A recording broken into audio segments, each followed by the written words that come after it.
Ambulance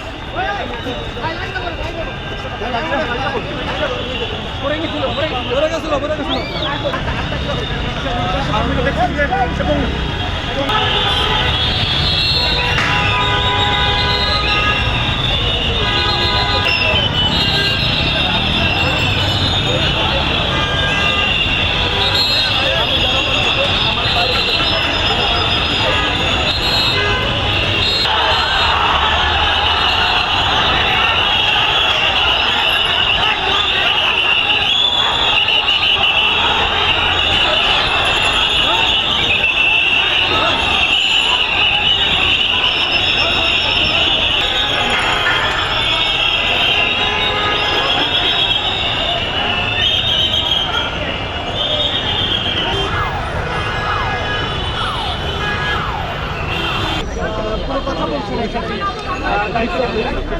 সময় পুলিশের যে আপনার শিক্ষার্থীরা কিন্তু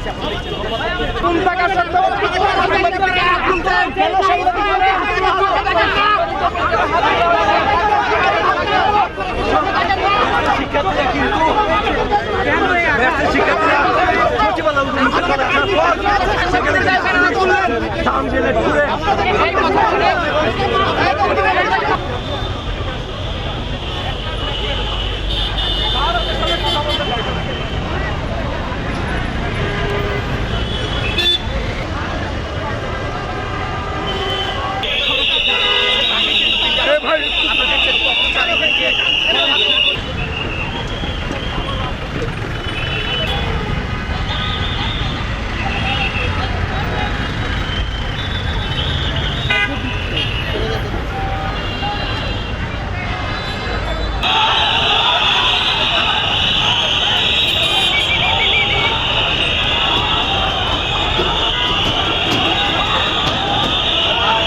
শাহবাগে কর্মসূচি করি।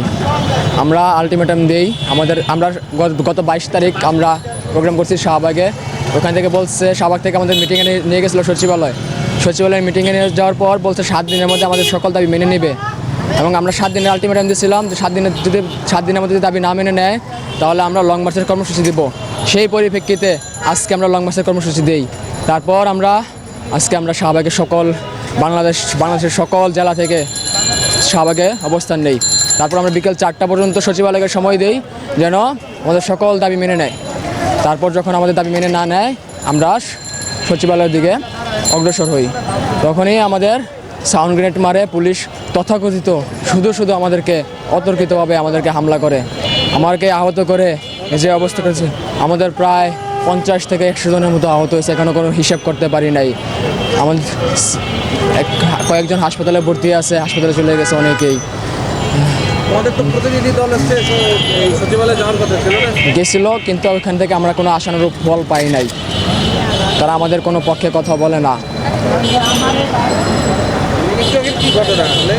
আমরা সকল স্টুডেন্টরা মিলে সচিবালয়ের দিকে অগ্রসর হই। তখনই আমাদেরকে অতর্কিতভাবে হামলা করে, সাউন্ড গ্রেনেড মারে। আমাদের বেশ কিছু স্টুডেন্ট আহত হয়ে পড়ে আছে। আমাদের দাবি ছিল, আমাদের দীর্ঘ 15 বছর বেশি যাবৎ আমাদের কোনো নিয়োগ নেই। প্রথমত আমাদের নিয়োগ নেই, আমাদের উচ্চশিক্ষা নেই, আমাদের নিজস্ব কোনো বোর্ড নেই।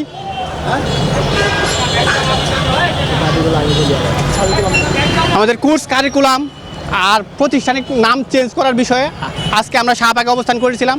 সেইখান থেকে আমরা সচিবালয়ের দিকে যাওয়ার সময় পুলিশ আমাদের উপর অতর্কিত হামলা করে, আমাদের অনেক বাইকের রক্তাক্ত করে, আমাদের অনেক ভাই হাসপাতালে ভর্তি আছে। আমার সাথে আমার এক বড় ভাই দাঁড়িয়ে আছেন, ওনাকে আহত করা হয়েছে। ওনার মতো অনেকেই আহত করা হয়েছে। কতজন ছিল তোমরা? আমাদের এখানে প্রায় 3 থেকে 4 হাজার মতন প্রায় স্টুডেন্ট ছিল। ওনারা আমাদেরকে সচিবালয়ে যাওয়ার সময় অতর্কিতভাবে হামলা করে। তোমরা তো হচ্ছে ইয়ের দিকে ছিলে, আমাদের ছিলে। জি জি, শাহবাগ থেকে আমরা সচিবালয়ে পাঠানোর কিছু আমাদের প্রতিনিধি টিম পাঠানো হলেও আমরা আশানুরূপ ওরকম ভালো ফলাফল পাইনি। সেই জন্য আমরা সচিবালয়ের দিকে যাচ্ছিলাম, তখন আমাদের পুলিশ অতর্কিতভাবে হামলা করে। আমরা আন্দোলন সংগ্রাম 15 বছর আমাদের নিয়োগ নাই। এই শেখ হাসিনার আমলে সরকারের থেকে আমাদের কোনো নিয়োগ পাচ্ছি না। আমরা তাই 13 সালে আমরা 14 আন্দোলন করছি, 17 সালে আন্দোলন করছি, লাস্ট পর্যন্ত আমরা ঠেকাইয়া 15 বছর যদি আমাদের নিয়োগ না দেওয়া হয়, একটা আমাদের পরিবার কীভাবে চলবে? আমাদের এমন কোনো ডিপ্লোমা নাই যে ডিপ্লোমা উচ্চশিক্ষা নাই। আমাদের ডিপ্লোমা একমাত্র আমাদের ডিপ্লোমা জানে উচ্চশিক্ষা নাই। আমাদেরকে উচ্চশিক্ষা শুধু আমরা সব ন্যায্য দাবি, আমাদের সবগুলো ন্যায্য দাবি ওদের কাছে আমরা চাইছিলাম, কিন্তু দেয় নাই। আমরা 22 তারিখ যখন আসি, আমাদেরকে 7 দিনের সময় নাই। সময় নিয়ে তারা আমাদের কোনো ফলই জানায় নাই, বরং 7 দিনের জায়গায় 14 দিন আগে আমাদের ফল দেয় নাই। আজকে আসছি এখানে, আসার পরে আমাদের দেশ থেকে স্বৈরাচার চলে গেছে, কিন্তু স্বৈরাচার পুলিশ যায়নি। আমার বাইরে এই ভাই সহ প্রায় আমরা এখানে সামনে যাওয়া না, আমাদের কোনো কথা শোনা না আগে আমাদের উপরে হামলা চালায়। হামলার পরে আমাদের মেয়েদের থেকে শুরু করে আমাদের মেয়েদের মাথা রিস্কার নিচে ঢুকে গেছে, তাদের কোনো ইয়া নাই। আমাদের এই বাইরে শুরু করে আমরা এখন কারো ঠিকানা কারো কোথাও খুঁজে পাচ্ছি না, কে কার মতো, কেউ হাসপাতালে, কেউ এখানে আমাদের পুরো ছত্রভঙ্গ হয়ে গেছে। এই আমাদের মানে এই যৌক্তিক দাবিগুলো আমাদের মেনে নেন। আমাদের 4টা যৌক্তিক দাবি ছিল। প্রথমে ছিল আমাদের 15 বছর ধরে নিয়োগ নেই, আমাদের নিয়োগে কোনো সুযোগই দেয় না ওরা। এই সরকারি ইয়াতে আমাদের জায়গায় আমরা 4 বছর ধরে কোর্স করি, কিন্তু এই 4 বছরের কোর্সের জায়গায় 6 মাস যারা 1 বছর যারা ইয়া করে ওদেরকে প্যারামেডিক্যাল করে ওদেরকে ঢুকিয়ে দিচ্ছে, অথচ আমাদের নিয়োগ নাই। আমাদের এই তারপরে এইগুলো আমাদের শিক্ষা, বাংলাদেশে এমন কোনো ডিপ্লোমা নাই যে ডিপ্লোমাতে শিক্ষা নাই, এই শিক্ষা। তারপর আমাদের ম্যাথস, আমাদের মেডিকেল অ্যাসিস্ট্যান্ট ট্রেনিং স্কুল, আমরা কলেজ পার করে এখানে ভর্তি হই, অথচ আমাদের নামের সাথে স্কুল লাগানো, আমাদের কোনো ইয়া নেই। আমাদের কোর্স কারিকুলাম সংশোধন চাইছিলাম, কিন্তু ওরা সংশোধন করে দেয় নাই।